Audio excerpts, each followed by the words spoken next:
Did Megan Thee Stallion get dissed by Drake in his latest album release?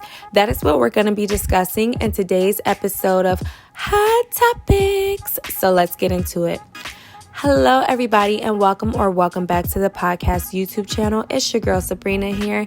And if you are new here, then be sure to like, comment, and subscribe to the channel. But let's just go ahead and get into this tea, honey, because it is so hot. It's spilling. I done woke up to all this tea and shade, and we got to get into it. So Drake has been accused of shading Megan Thee Stallion on his latest album release in a song titled Circo Loco. Now, for those of you who do not know, Drake has recently released an album with 21 Savage. He had Party trending, he had J Prince trending, and of course, Megan Thee Stallion because of these lyrics. Drake said, "This B lie about getting shot, but she's still a stallion. Shorty say she graduated, she ain't learned enough. Play your album track 1, can't hurt enough." Ooh, what is with him and this smoke for her? Where did this come from? So after that started circulating around, Megan Thee Stallion had some things of her own to tweet. I'm going to read them off, and then I'm going to give you guys my opinion, and you can let me know your opinion down below. So she starts off by saying, "I know I'm very popular, but y'all gotta stop attaching weak A conspiracy theories and bars to my name. LOL. Ninjas nor O's ever address me or at me with a fact or receipts. I am Cloud B. Keep sucking my PUSSY." Okay, Megan. And then she also responds to a fan who said, "He says stallion though, so technically he did say your name." And she responded, "A stallion is slang for a tall, thick woman." This is true. Megan Thee Stallion also goes on to tweet, "Stop using my shooting for clout, B.A. ninjas. Since when the F is it cool to joke about women getting shot?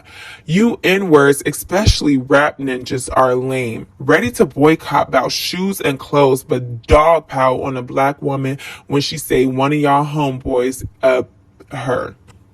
Okay, I can't be saying this stuff because y'all know YouTube. She also went on to say, "And when the MF facts come out, remember all y'all hoe-ass favorite rappers that stood behind a ninja that shot a female. Oop. People attack me, y'all go up for it. I defend myself, now I'm doing too much. Every time it never ends, and this did not happen until I came out and said I got shot. Y'all don't F with me? Okay, cool. F it. Bye." Okay, so I'm not trying to be funny, or I'm not trying to use this as a reason to why she can or can't clap back. Obviously, it's something about her she can't clap back. But didn't she just announce a hiatus like a week or something ago? And she's been on the internet since. It's crazy. Twitter is honestly such a toxic place, y'all. I know that's some people's favorite app, but personally, I don't get on it besides to look at the news. I just don't understand if she knew she was in the headspace to not be on social media, why she keeps being on social media. If this is trending, she has a publicist, manager, a team to respond to it. She don't even have to get on and see all these hate comments. I'm not even saying it as a dig to her. I'm just saying, like, if you care about your mental health, it's a simple step. Don't get on social media. Like, it's really just delete the app from your phone. Like, you really can't do that. My whole opinion about this is I've been in the middle on this situation for a minute now. When it first came out, I felt bad for Megan, and I believe her because it's like, well, you openly said this, and it's like you would have everything to lose to be lying. So you wouldn't think someone would lie about stuff like this. And I'm not saying she is lying, but I'm just saying I also believe in fair trial, and I also believe in receipts, and I believe in innocent until proven guilty.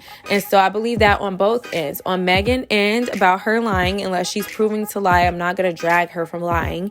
And the same thing about Tory. Unless he was proven to have done it, I'm not going to drag him. You know, I never liked his personality, really. I like his songs a lot, but the personality that he presents on TV never really been my cup of tea. So but that doesn't negate the fact that he's still owed a fair trial, and to not be dragged or expect everybody to shun him and not want to work with him because of an accusation out on him.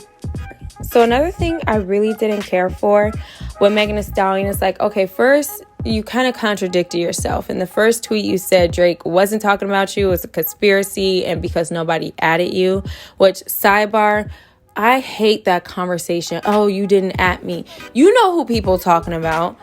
And if it's not about you, don't duck if it don't apply. It's like Megan always sends subliminals. She always sends subliminals. Everyone who says this always sends subliminals and then cry when they think a subliminal is about them, or be like, oh, a subliminal can't be about me because they didn't say my name. It's like, girl, when was the last time you said somebody's name in your song and stuff like that, or in a tweet? When Kelsey said your name first, you said it. But other than that, you use subliminals too.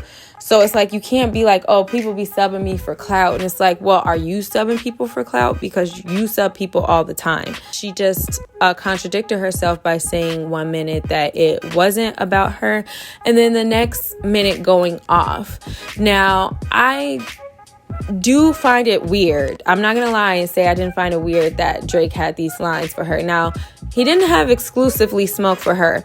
Like, we're gonna do a live later, and he definitely had other people trending as well. But I feel like, you know, at the end of the day, I gotta keep the same energy with him as everybody else. I try not to be hypocritical, and it's like, we don't know what goes on behind the scenes. So I'm not just gonna call him PUSSY for saying something, because we honestly don't know what's going on behind the scenes. I'd also like to point out that one of his lines that people are using to say specifically about Megan, I feel is more so of a play on words. I'm not saying it's not about her or it can't be about her and another girl, because that's how a lot of people from Young Money rap. But when he said this B lying about getting shots, but she's still a stallion, it sounds like he says shots, like butt shots. So he's saying like she's lying about it being natural, but she still looks good, like she's still a stallion. So I feel like that was a play on words, because a lot of people are accusing Megan of lying about getting shot, but he's accusing this particular thick woman lying about getting shots. So I feel like that line was like a bit more obscure. And we also can't, as Black women, and this could be another conversation, but we can't be so mad that men stick together and we don't. Like, Megan, you don't really stick by women either. Like, you had took Asian Doll off your album without telling her. Like, you could say that's just business or whatever. Like, you didn't care about what the other women went through when you were associating yourself with men who has been accused of things as well. So it's like, I'm not saying it's right, but I'm saying like Black women need to stick together, because when they don't, and then they want Black women to come and aid them when they're being attacked, it's kind of like, it don't work like that. It's like, men has always kind of stuck together more than women, and sometimes it's sad to say, but people don't want to admit, sometimes when a man sees something wrong, even if they don't like the dude, they'll be quicker to speak up for a dude they don't like than a woman to speak up for a girl that she actually do like. It's real life like that. Like how Megan didn't even say nothing about Lil' Kim when she was getting dragged for doing a remix to her song and all that stuff, and then it got taken down. Crickets, nothing. So it's just kind of like, you know, you got to have the same energy you're asking people for. But like I said in the beginning, I don't think either one of them should be overly criticized. Like, at this point, y'all, we just need this case to be over. It is dragging. There's so much going on. But I want to know how y'all feel about it in the comment section down below. Do y'all feel like Megan is being hypocritical? Do y'all agree with her? Do y'all think Drake is being, you know, a little, you know, crazy or whatever for coming at her? Make sure to like, comment, and subscribe, and share this video, and I'll see you guys in the next one. Holla.